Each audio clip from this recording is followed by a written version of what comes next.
বসেছিলাম শাড়ি নিয়ে, আর আজকে বসেছি সমস্ত কুর্তি নাইটি টাইটি নিয়ে। এতে কি করে গোছাবো? আমার আর ভালো লাগে না। ঘুম থেকে উঠে নিয়ে দেওয়া শুরু হয়ে গেছে, এখন আমি নিজে একটু ফ্রেশ হতে পারিনি।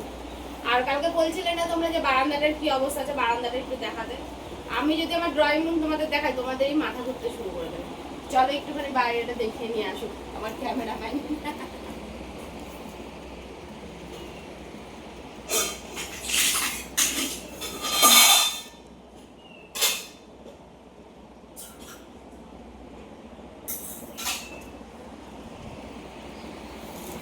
দেখো তো বাইরের কি হাল। কতদিন ধরে এই কালো জিন্সটা আমি খুঁজছিলাম, পাচ্ছিলাম না। আমি ভাবলাম কোথায় গেছে, আমি আর বুঝতে পারছি না। এখন দেখছি এর মধ্যে সব জড়ো করা রয়েছে। কি অবস্থা। চলো আজকে ছোট ছোট ক্লিপ তোমাদের সাথে আমি শেয়ার করবো, ঠিক আছে? অনেক বড় বড় ভিডিও তো শেয়ার করতে পারবো না, ছোট ছোট ক্লিপ শেয়ার করবো। এগুলো গুছিয়ে নিই, তারপরে টোটাল কমপ্লিট তো আসতেও হবে না। আমার পুরো 1 সপ্তাহ মতন মনে হয় লেগেই যাবে। ডেলি ডেলি যেটুকু করে গোছাতে পারবো সেটুকু করেই তোমাদের সাথে শেয়ার করবো। তাহলে আমি গুছিয়ে নিই।